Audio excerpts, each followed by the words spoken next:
Today is 12th November 2024 from the Institute of St. Paul for Ministry Studies. We are honored to welcome our beloved Father, His Eminence Metropolitan Serapion, Metropolitan of Los Angeles, Southern California and Hawaii. We are really honored to have you in this place, Sayyidina. The first question is, how about your childhood? All our dear fathers of this generation, they had a real Christian childhood and a strong family. So would you please tell us about your family? First, thank you, Father, for inviting me for this program, and I'm honored to be with you. I was born in Asyut in 1951, so I'm turning 73. But I lived most of my time in Aswan until I went to the university, medical school in Asyut. And then I returned to Aswan and worked there until I went to the monastery of Amba Bishoy in 1979. In my childhood, I was blessed by my family. That was very peaceful and stable family, which helped us to grow in very peaceful atmosphere. And also the Sunday school, when we learned a lot from the Sunday school in Aswan, especially that is they directed us for a father of confession. So I'm grateful for the discipleship through the father of confession, starting from the first father of confession, which I started to confess with late Father Armia Zaki in Aswan. And then when I went to the monastery, Amba Sarabamun, until he passed away, and then Amba Hidra, and then now is Amba Isisorus of Deir el-Baramos. So this kind of discipleship is very important in whatever the age you are in and whatever the position the person to be. And also, that is, they let us to be ordained as at that time ornostos when we are young, which make attachment to the church and service in the liturgy, and in they have the servant preparation in the first year of the high school, which helped us to serve before leaving Aswan. Because Aswan at that time, there was no university in Aswan, so I have to leave Aswan to go. So I went to Asyut, because this is according to the geographical distribution, those from Upper Egypt to go to the University of Asyut. And it helped when I went to Asyut to start the service there as a continuation was I doing. And also I lived in my grandfather, maternal grandfather house, so continue living with the family, which helped us also during the time of being a student in the university. Sayyidina, how did your medical study influence your quality of leadership as a bishop? The medical study helped me in way of thinking. That is, as you know, that is the doctor, when you receive the patient, first to listen to the patient. So take history and listen to the history of his sickness and then the symptoms. And then you go to science and then investigation and then reach a diagnosis and then start the treatment. And this way of thinking, it helped me in my responsibility. Whatever, any person speaking to me about a problem, while the person is speaking, I'm trying to diagnose. Listen to the person and then ask a question, and first to reach diagnosis before starting to give any suggest solution. So that's why when you're thinking any problems happening, I differentiate between the sign and symptoms and the diagnosis, because in medical field you can give symptomatic treatment just to treat the symptoms. The same also, some challenge you give symptomatic treatment. But I feel the symptomatic treatments may help, but not the solution. And without a right diagnosis, because the right diagnosis is the way to the success of the treatment. If you diagnosed wrongly, whatever you give. So I focus more on the diagnosis of the situation which I am facing before thinking of any treatment. Sayyidina, knowing that your Eminence started serving in the year of like 15 or 16 years old, as far as I know, when you were in the high school, do you recommend that nowadays we push our high schoolers to start service? Because in our churches we used, to give servant preparation in the university time. So usually they started any kind of service when they are 19 or 20 years old. Definitely, I recommend to do the servant preparation in the high school, and that's what I'm asking our churches to do, because this is an important time in their life. And because again, even in California and Los Angeles, many of the students, they study outside, especially when they go to graduate school. So if they leave without starting the service, most likely they will not to serve there. Maybe they attend the church. So that's why I feel also this age is not young.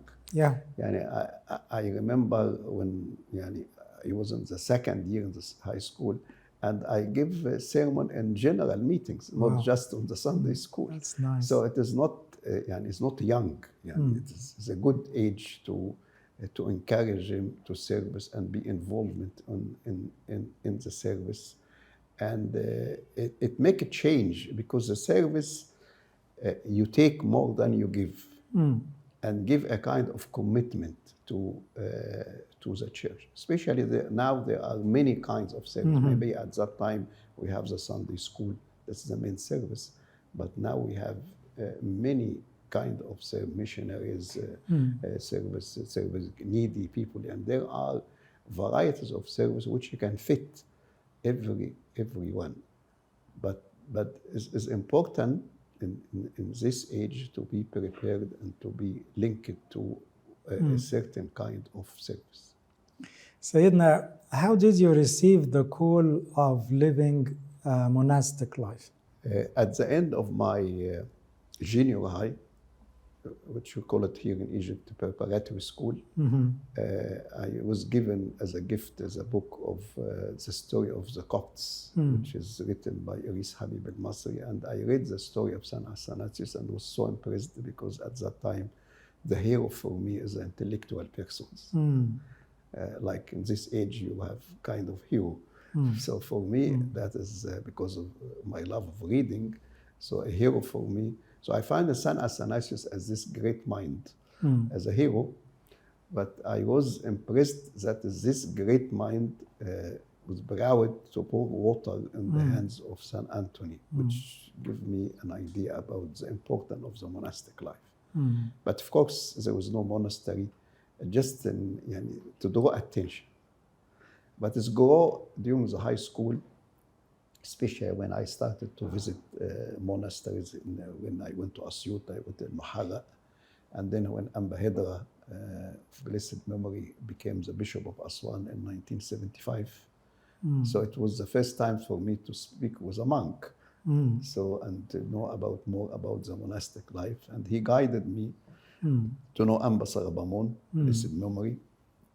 And from I used to go during the Holy Week to spend in a monastery. And I was planning to go to the monastery after I finished my medical school. But it happened that we finished the written, and we have the pediatrics, and we finish the written and then have the oral exam.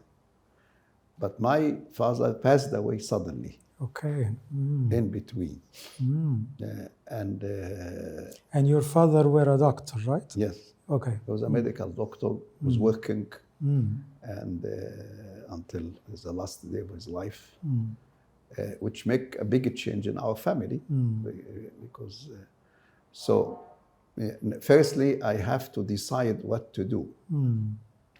Because it was a Wednesday morning when we have a phone call from Aswan telling me my father passed away suddenly. So my turn to go to, as you know, the oral exam, we don't go all at the same time, by sections.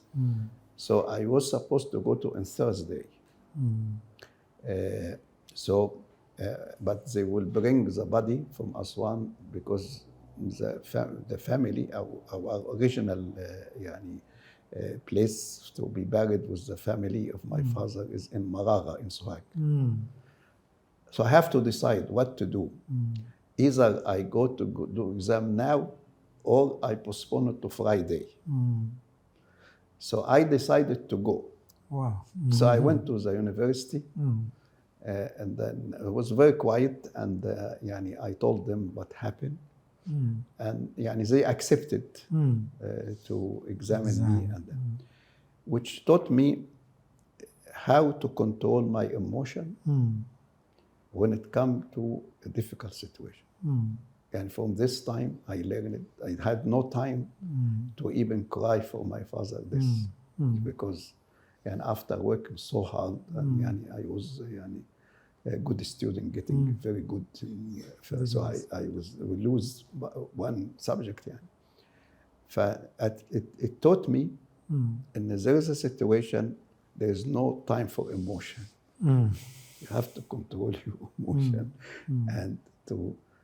So I stayed for 3 years until the situation of the family, because I have to move from Aswan to Asyut, and my second, we are 7, and I'm number 3. Until my younger brother graduated from the university, and the situation get better. And so I went. But it was, for me, a good experience because I worked. I know how to be poor because after the death of my father, there's no income. And it takes time until you get all the inheritance and all these things. And I learned how to live within a limited resources. And in front of people, you are a doctor. طبعا أنا doctor gonna be doing 20 Egyptian pounds. And we have apartment, we have his office, clinic, I have a car, and all this expense. But this has helped me to live, because we never experienced this in my life. What helped me after that, when I became a bishop of Ecumenical and Social Services, to understand, whatever you hear about poverty, but you don't know what is the meaning of to be poor. That is when you are poor. When you save money, sometimes to save money, I walk to the hospital, then I go by car, even for simple things. It was a good experience during this time, which helped me later on in my life, in how to face difficult situations, how to take a decision without to be emotional, how to understand the suffering of the poor people. God plans things. Sayyidina, I know that you were one of the very close disciples to His Holiness late Pope Shenouda. How did it start? It started, I entered the monastery in 1979, and in 1980, that has happened. That is, it was a difficult time after, because the tension started with President Sadat after the Church decided not to celebrate officially the Feast of the Holy Resurrection, and Sadat gave a very bad speech about the Pope without mentioning his name. And then he ordained many bishops. So he was staying in the monastery. And one of the bishops in Upper Egypt, he came on Saturday to take the blessing of His Holiness before going to be enthroned in his diocese. So when His Holiness greet him as he leaving, he stumbled, and the dog, he had to avoid it, so he fall. So he's called me to go to see, because as a doctor of the monastery. Yes, that's right. So when I examined his leg, his ankle, so I suspected maybe a fracture or fissure or whatever. Yeah. So asked to have an X-ray, so an X-ray in the monastery. So he went to the Anglo hospital, and they found, yes, there was a fracture. They put it, and he returned. And after that, started the relationship to go and to take care of His Holiness, especially after the decision of the Sadat, that is the Pope, to stay in the monastery. So I was the only source of medical help in every kind, yeah, as a doctor, as a nurse, as a dentist, and everything, yeah, which built a kind of relationship with His Holiness, especially in this difficult time. And later on, when I was ordained a bishop for Ecumenical and Social Services, he allowed me to live in the same residence. So used to meet him, and I never met him in his office. we either when we taking dinner or lunch or just walking. And then the other blessing that is in his travel outside Egypt. Yeah. So he took me like a secretary in the trip. I never be a secretary in Egypt, but only in his trips, which gave me chance to know him more and more closely during this time. So, Sayyidina, you started your monastic life in 79, and then you became a priest. You got ordained after how many years? Yes, I was ordained in 1981. Okay. Because I was chosen to go to Switzerland. So I was ordained a priest in the 18th of July, which is the feast of the monasticism of His Holiness Pope Shenouda. So he ordained me on this day. But because of what happened after that in September 81 and the decision of the Sadat that it's His Holiness to stay in the monastery, I didn't go. So I went to Switzerland in December 1983. That's why I served there until June 85. That was ordained the bishop, because His Holiness returned in January 85, and the first group of bishops to be ordained, I was one of them. Okay. Your service in Switzerland, how much it influenced your leadership in Los Angeles later? The first thing is how to start a small new church, because at that time there was no permanent priest there, just from time to time. So I started the service there in Switzerland. And so it gave me love of the smaller churches and the beginning, how you can start gradually, to be patient, to understand the situation, and change will come by time. Accept the situation which is existing, and I am grateful for His Holiness Pope Shenouda, and how he allowed me and encouraged me. And then when I go there, I both look to the future, not to the past, and not to be concerned about anything. And I remember, of course, traveling outside. It was the first time in my life to travel outside Egypt. And I don't know what will happen there. And unfortunately, we have bad stereotype about people outside Egypt. They don't respect priests, they focus on money and all this bad, and two things. Even it's happened with some people. When I was concerned, so I told him, but Your Holiness, you are in the monastery, and there's no way to communicate with you, because still under this restriction of any movement or any communication. And I don't know, I want to know the language. Suppose people, they say, don't know, there is no money, what to do. But he gave me $1,000 and then go take money. If you feel anything that you cannot continue, come back.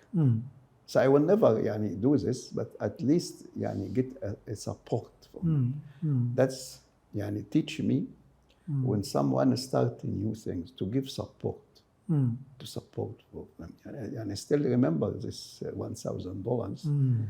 The same also when I went to Los Angeles, and he gave me $20,000 to help me. Even he said he's going to America, and this is, you're supposed to bring money, not to give money. But the fatherhood. Yeah.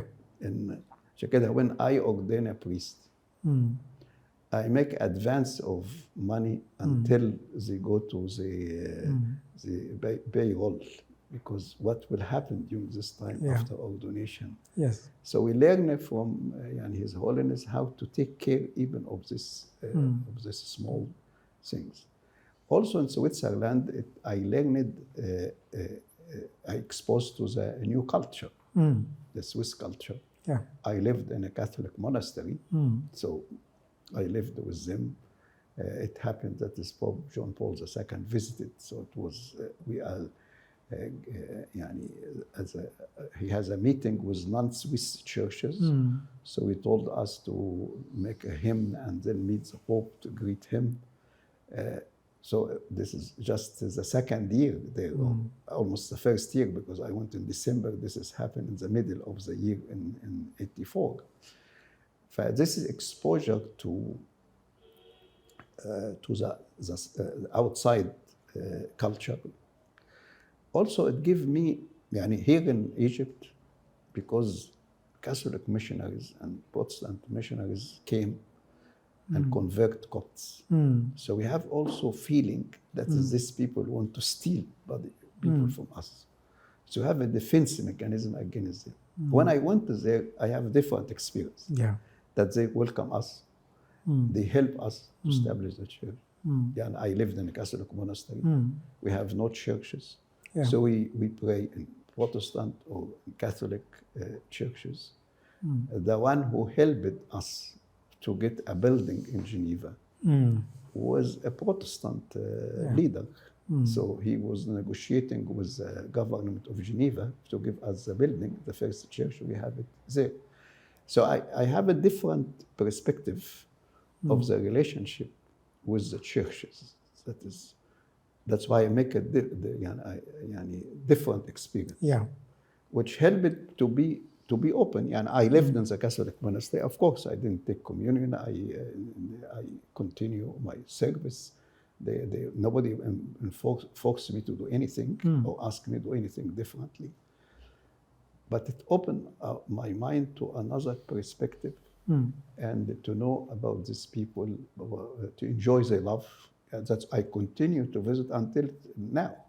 I like to go and stay a few days in INZ. Because it was not just I stayed time and that's it.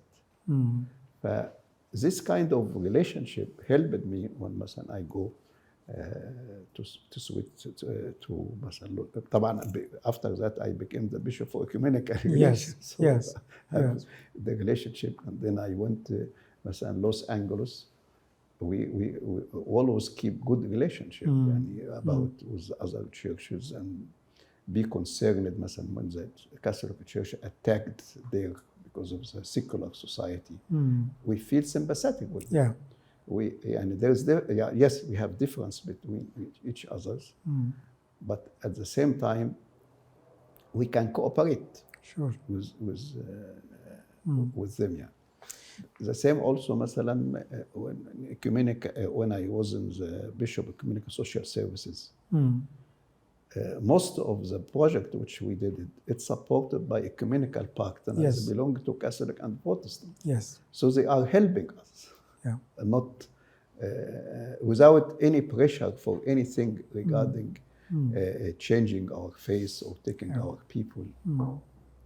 Sayyidina, knowing that you had been in the service of اسقفية الخدمات, social activities for like 10 years. Later on being the Metropolitan of a very big diocese in America, Los Angeles and Southern California. Is there any relation in the plan of God between this service and that service? Yes, because my service in the Bishop Ecumenical Social Services, number one, it led me to know the bottom of the church. Because we always visit the poor area. And when I visit the diocese, I don't go because I invited to speak for a meeting. Yes, they invite me for that, but I'm going there to the villages. To go to the villages. Yeah. And I never come to some market church. Yeah. I go to Azbet al-Waqd. This is the areas which, because you don't need the bishop. Yes, yeah. فأنا even Cairo, I am a stranger for Cairo. I never lived in Cairo, so I don't know Cairo.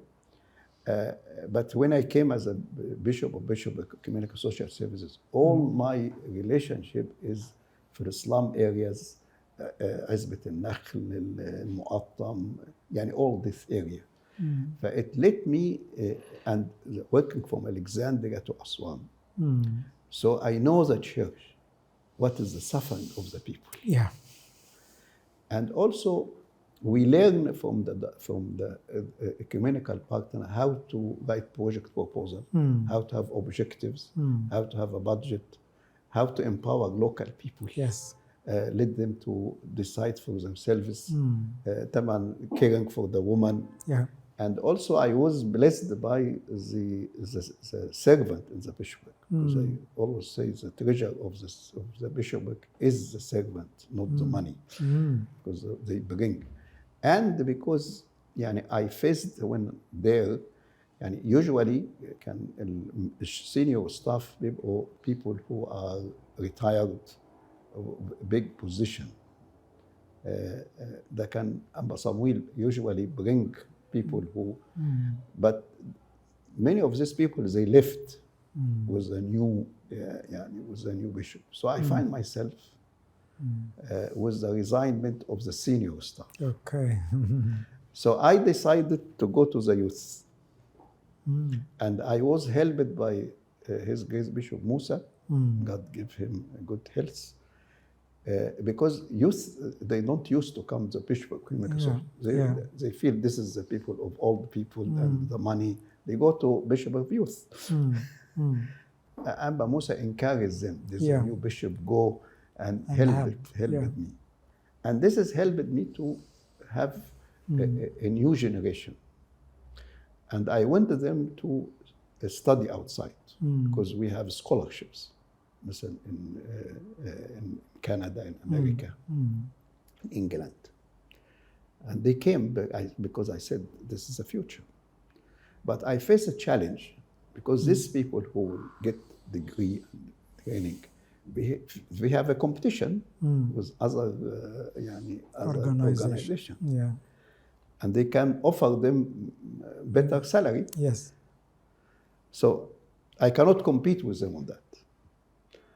But I felt if these people feel this is your church, you are at home. But how to feel at home if there is mysteries? Because the things of money usually to be hidden and know the budget, not to meet with partners, but only group of people. But I said, no, there is no mysteries. Everything is clear. Okay. And you can ask about anything. And any decision we take, you have the right to ask why you take this decision. And so, and anybody want to leave can leave, no problem. I want people to stay here because they believe in the mission of the bishopric. That's what I've like Gideon when they decrease the number until the 300 who are committed. And I need people committed. Continue, felt there is a church. And also I start to care for them. And I find besides the senior staff, when I left, it was 1,000 staff. Wow. Paid from the bishop when I left. But the majority are in working in slum and rural areas, which also they are from the families which. Yeah. So I have a fund. Most of them are girls. Yeah. I make a special fund for the marriage of the servant. Yani anyone get engaged, she has the right to come and get support for her marriage. So she felt that we care for her. Very good. Yeah. Yani even مثلا this San Verena group who go to slum areas, I make a special allowance for shoes because they walk. Yeah, hours. They walk, go to bed. So they have compensated for the shoes مثلا إن هي and we make also how to bring them from. So we have many cars, so have to bring them from their homes. We have an agreement with Anglo Hospital, like insurance, medical insurance. Yeah. For all this, it helped them. That is, you serve, but we care for you, we care your life. Our relationship with you is not just you get a salary and that's it, but we care for you because you serve the church, which helped me when I go to Los Angeles. And number one, I feel the need. So when I went there, and I told His Holiness Pope Shenouda, I will leave the bishopric, but I will not leave the love of the needy and the poor. So when I went there, so I told people, we should not wait until a bishop coming to tell about the needs there, or priest coming because there is a project. We have to go. And we have to do it in an organized way.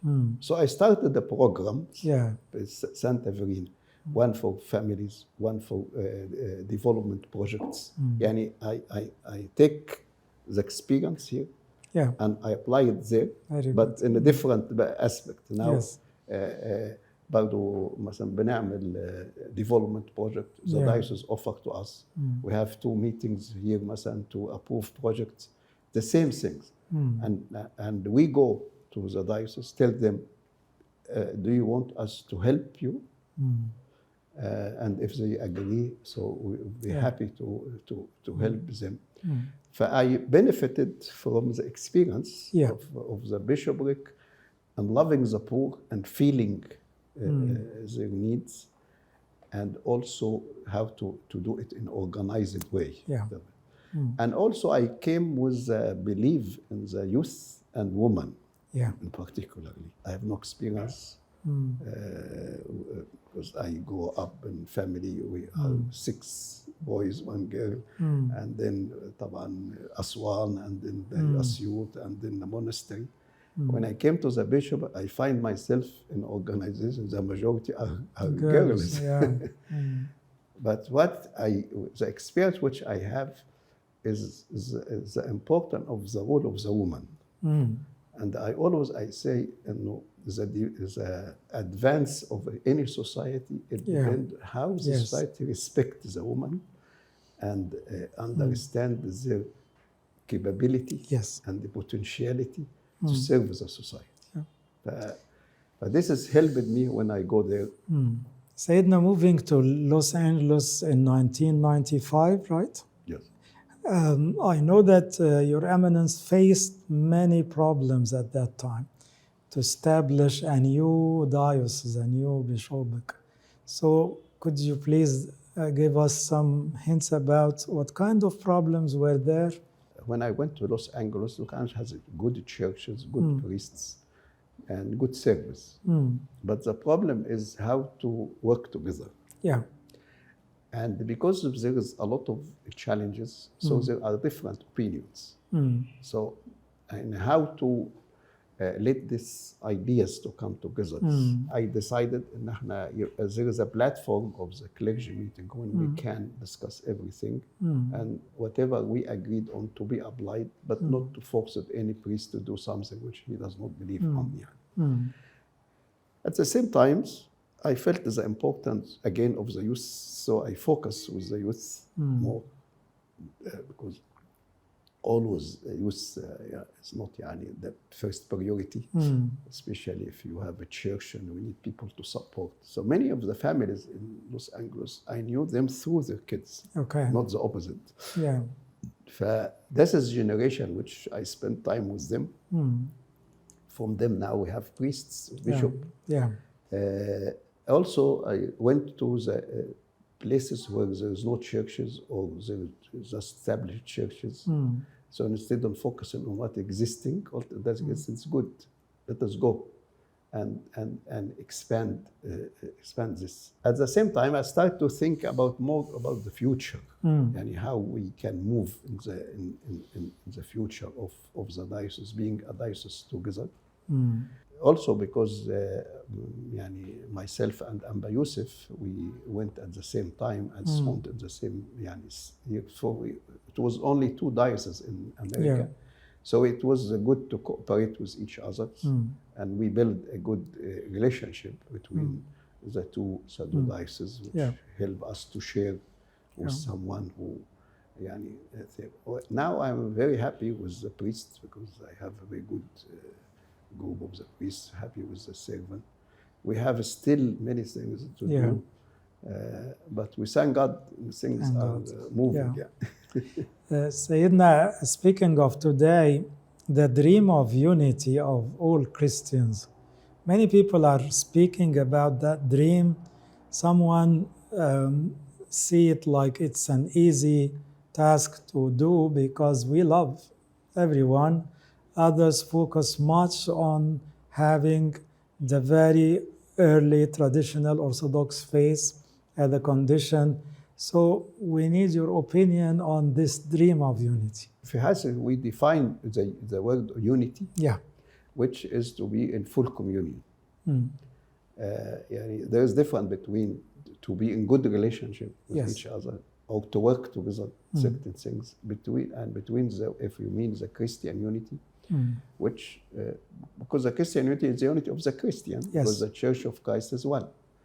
Unfortunately, there are theological differences which are important differences. We have to solve these differences through the theological dialogue to be able to be in full communion. And to do this, we have to first to build a good relationship with each other. And the word love, sometimes it mean love between both aside the differences. Or not love mean attacking each other. But the real love is not to attack, but to face the situation in honest way. And so we have to do this. Unfortunately, the differences are increasing, not decreasing. Because the trends which happen, unfortunately, in some churches who add to the differences. And there are many examples. The Anglican, when they accepted the homosexual and there's another thing that's added. And the Catholic after Vatican II, we have the salvation of non-believer. It did not exist in the Catholic before that. Now, we don't know what is the direction which you go after this statement from Pope Francis. So unfortunately, after all these efforts, there is nothing solved, but added, which leads some people to say, okay, put it aside. But this not achieve unity in the right meaning of the unity. But if we build a good relationship with each other without compromising our faith, because faith cannot compromise. Cannot compromise. We can understand each other, we can reach to a solution, but not to compromise. It does not mean you live apart and I live apart. It does not work. It does not work this way. It is not a deal or not making a deal. There is a truth we have to witness to it. But to reach it, we have to build a good relationship. Good relationship with each other. Without love based on transparency, based on frankness. Like we started when I have the Orthodox theological dialogue, we said the only solution is the Christology. Yeah. And we had two agreements. But nothing happened. Yes. Why? Because we focus only in the theological part. We finish it with two agreements. Yes. But there is also a heritage of hatred, of attacking, and so on. So we start a new idea with the Russian Orthodox Church, which part of the Eastern. Yes. Why we form a committee for a relationship. And now we have about 10 years. Yes. Exchange of visits, exchange of student. This is after 10 years, it's created a kind of mutual love, mutual understanding. And because when people come and see, oh, they're not heretics, these people witness in this society. When we go there, these people who carried the cross for many years and suffer from that. Yeah. In the middle of this, there is a theological consultation. When we discuss the two agreements, our church accepted the two agreements. The Russian, they didn't. They have some observation. And here comes the idea. When this was presented in the 90s, the council was about to reject the two agreements. Yeah. Then Patriarch Kirill at that time was a Metropolitan Kirill. He came with a suggestion to his council. The council there means all the bishops in the Russian.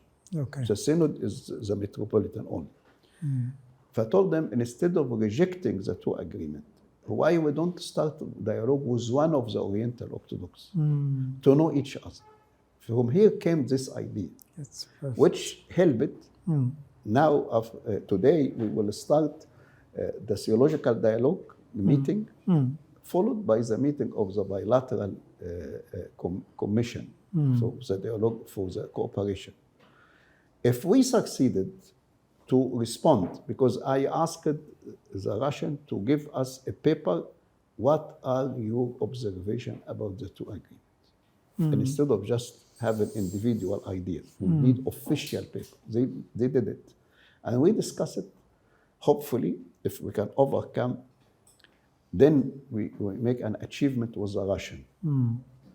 But the problem now, the Russian are not in communion with Constantinople. Yes, I know. Now the three families. So if we succeeded with the Russian, then we come to the rest of the Oriental. Yes. If they agree to go step forward with the Russian, maybe we can have some achievement on that. Yeah. The line of evangelism. Some people are not happy watching some of the churches and the resources of the church going to some countries in which there are no Copts and just for evangelism. How do you see it? Like the Lord when said we have to do this and not to leave that. Yeah. Why we put either or? Yes. We can do both. Yes. And both enrich each other. And for example, when you send a missionary, people in a missionary trips, some youth or some people, if they come to youth meetings, they will not come. At all, we have a trip to Kenya. Oh, get excited and go. This kind of trips, it helps these people. Yes. It comes with impact. If I follow that after they return, I build on this excitement, I can win. It is a kind of service for them. Yes. Yeah. So it is actually the missionary work of evangelism is helping enriching the pastoral care. But we cannot send people without the pastoral care. So both of them can be together. Especially in the church by its existence, it's a missionary church. There is no missionary and non-missionary church. Any church should be a missionary. We are called to be ambassadors, to witness to the whole world. So therefore, this is part of our history. And our church extended, went to Ethiopia, went to Nubia, went to Ireland, went to Switzerland, the Siebel legend, and so on. So our church, and yes, and sometime because of the pressure on us, But the spirit of the church is a spirit of sharing the gospel with others. And that's why this kind of missionary work, and for example, and if take my diocese, Los Angeles, we build now a partnership with some of the dioceses. It's not just because we want to support, because we want to benefit. Yeah. Because I told them, we serve here. We have to be open to the other culture. When you go to Africa, when you go to Asia, when you go to Latin America, it will help you to see differently. So when you come back, you look outside your church, outside community. So we want to change the meaning of community, because the meaning of community now is the members of the church. No. If I have my church in Santa Monica, so my community is all the people in Santa Monica. Yes, exactly. Not all the members. But how can you open this without going there? You come back and see, okay, now I you know. visit Bolivia or Brazil, so you have a Bolivian here. You have Hispanic here. Yes. You have African here.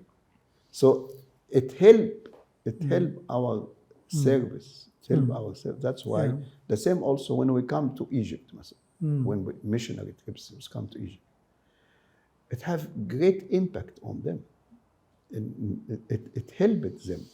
Yeah. So we feel that, of course, we are not coming in as a missionaries, but even the link with the church here, it enriched the service there. So I feel that is very important because it will help the church. But it need to focus more in some areas, because you cannot cover the whole world. Yeah. But by the time we can focus in certain areas, which help us, مثلا, certain African countries, certain Asia. طبعا Africa, it should be our part, because this is a sea of some mark, Africa. And now, مثلا, Asia, we cannot cover all Asia. Some countries, مثلا, in Latin America.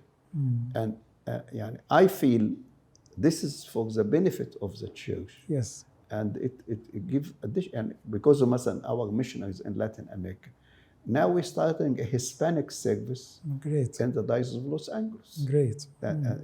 Because they are translated the things there. We want to go there, but we have a lot of Hispanic, either members of the church or they need. Yeah. Now we have some priests, they learn and start to be good and pray in Spanish. Yeah. Sayyidina, having a great theological seminary, Acts, how do you see the theological institutes in the Coptic Church? Because sometimes we feel like there is no unified vision or strategic plan for the educational centers everywhere. هو related to America, because America is a very intellectual society and there is many of ideas. We have to respond to it in deep theological way. We have a good theological teaching, but not with academic depths. Yes, yes. Because there is a spread of many theological seminary, but to have academic level. When Christianity started to spread, it was a very simple faith.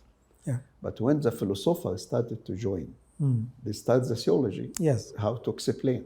So they have the Greek culture. So it was the church and started in the theology of Palestine was all the Greek part, the Greek world. But then they face what to do with the Greek culture, is to accept it, to reject it. And then it started, that is how the theology started.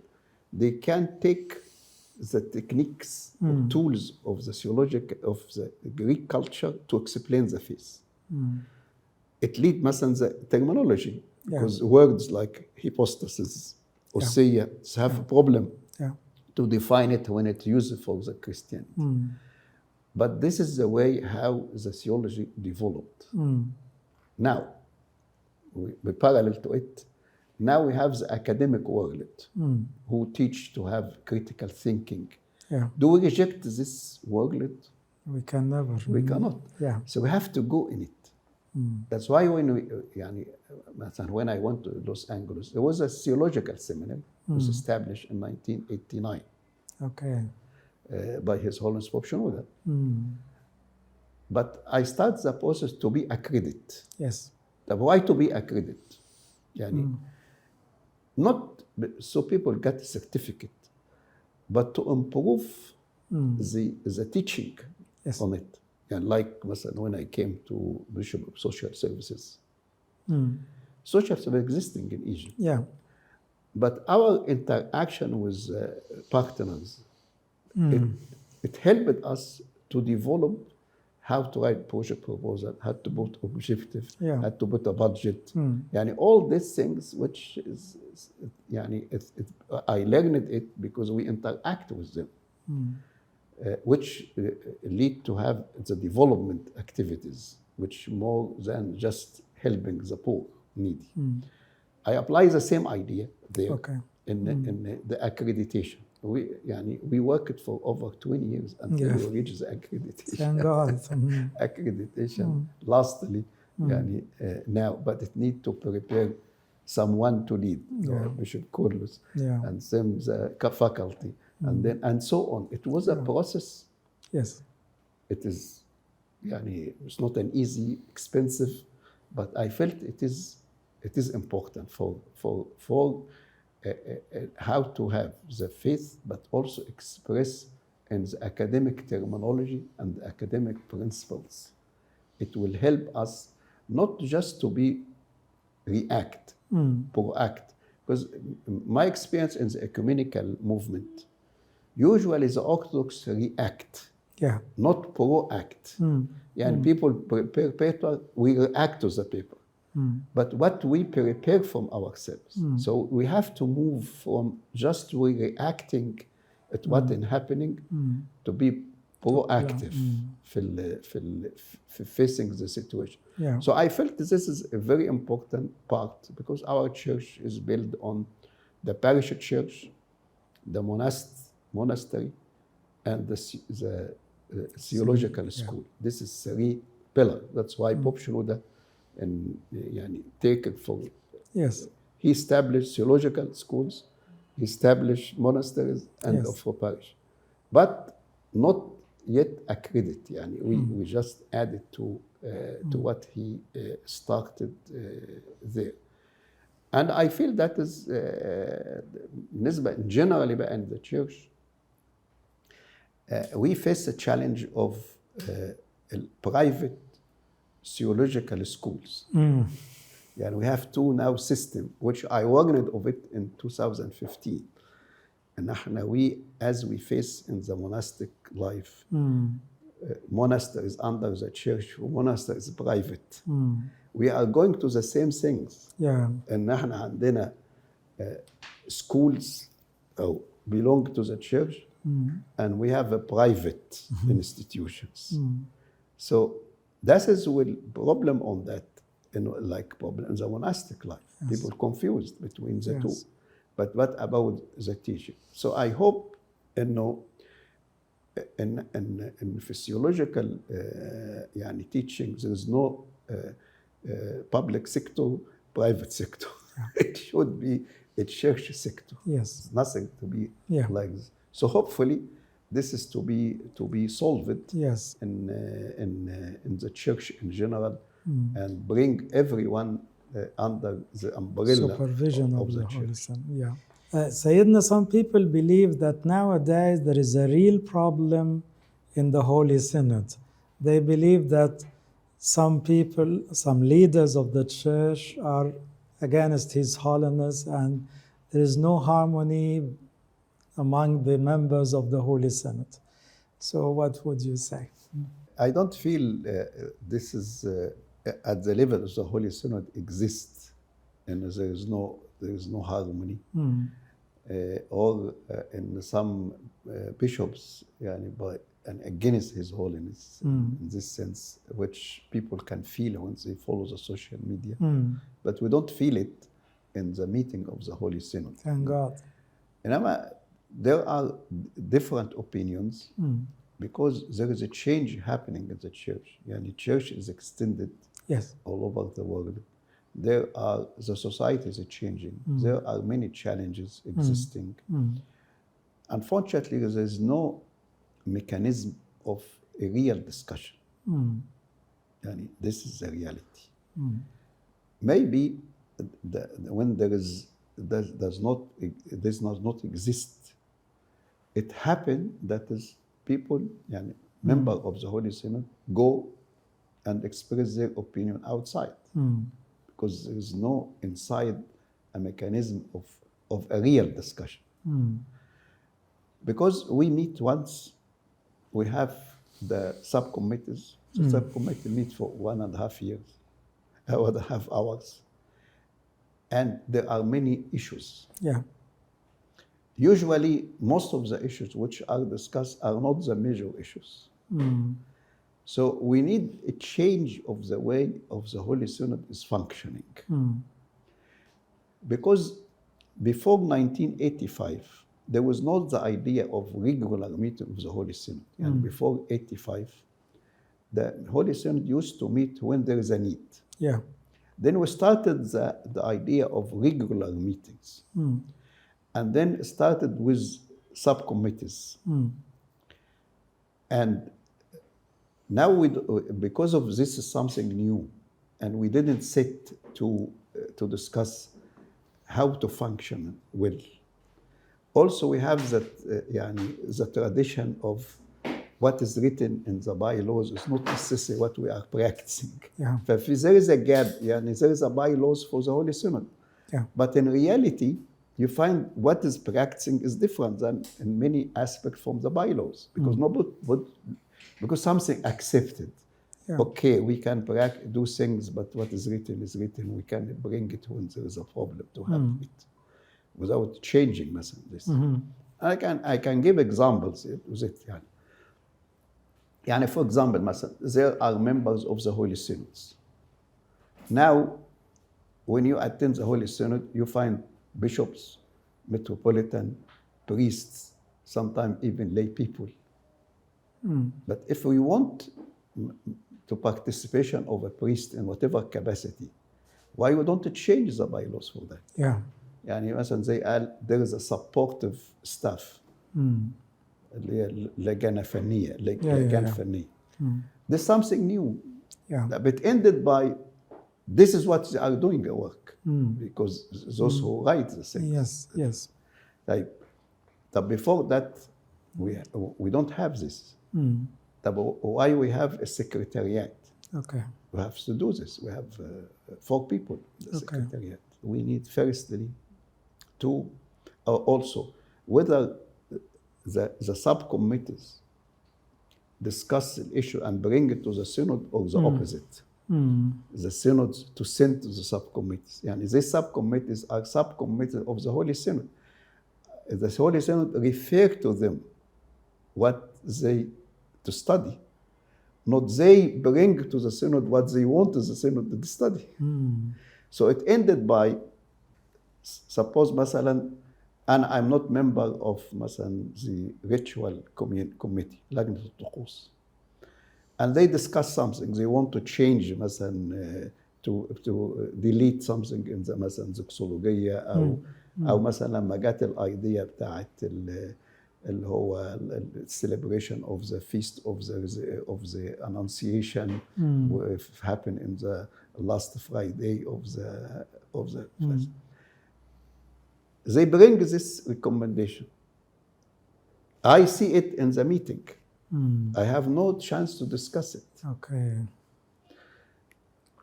لكن if we want to follow the bylaws, we define what are the issues, and then if the issue is ritual, the Holy Synod refer it to the ritual subcommittee. Yeah. So we have to sit first as a Synod to say, what are the challenges which are facing the church now? Yeah. 1, 2, 3, 4, like 20. Okay. What is the priority? Yeah. 10. Okay. Now, we will focus our work on these 10. And then this issue, I need more study from this subcommittee for pastoral care. And this committee working on this issue, and if they come with a recommendation to be sent before the meeting to all the members, so they can study. To study it. I have the chance. I have assistant to help me to study, because a bishop represents does not mean he do everything. Yeah, he can have a team working with him. Yes, exactly. And then we have a discussion, and then we decide. It's not necessary to have a list of decision and recommendation. Just 2 or 3. Okay. But now, مثلا, ask. We can have books of decision, but who even read this? يعني لما احنا عملنا many bylaws everything. مثلا للpriest, للbishop. Nobody followed that. And I asked how many of the members of the Holy Synod read them, not follow them. Only it comes when there is something to happen. So I don't think that is the problem is in the bishops. The problem of the situation which we are having and how we can face it in a way which we benefit from each others. And you cannot do everything. And مثلا the committee for land of immigration, لجنة المهجر, was one of the decision or recommendation to make a office for the visitors, trips. Does things like this need Holy Synod? Of course not. يعني مكتب office عشان the visitor. طب دي مش it doesn't need anything. فمثلا تلاقي مثلا the pastoral care عندهم sub committees للprisoner و sub committee كذا كذا. You don't need it. The Holy Synod is just to give the major things. This is the work of the Bishop of Social Affairs. This is the work of that's why in the bylaws of the Holy Synod, the Holy Synod is the highest authority for the faith, for the dogma, the highest authority for the right, the highest authority for legislation, but not the highest authority for pastoral care. The pastoral care is the responsibility of the bishop of the diocese. The Holy Synod is not like a board of a company. إنما إحنا we are come together. Our major thing is to keep the faith. To keep the faith. So all of us who are coming together keep the faith. But we face different things which are different from place to place. You cannot, how to have a bylaws for the priest and define the salary to be given to the priest. How a priest in California, priest in Heliopolis, priest in a village, and define the salary. This is a big difference between the life here, the life there. إنما you can set مثلا guidelines. How it is who be لأن في diocese مثلا they give something small كده and they leave to take. في مثلا بيعملوا salary. في there are different practices. What is the responsibility of the church for the priest in his life and after his life? For example, we have to. Guideline. What is the privacy of the priest versus his bishop? Can the bishop tell the priest, don't buy Mercedes car مثلا?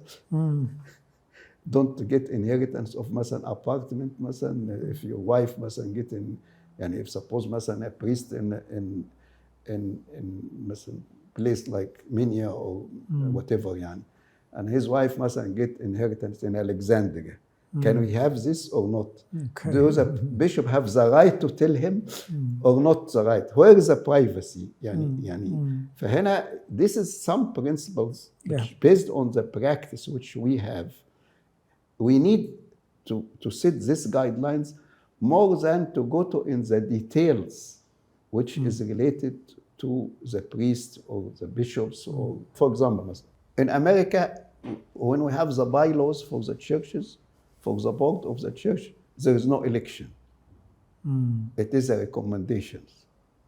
Bishop participate. When they did it for here, for Egypt, they said election. How you apply election for the board?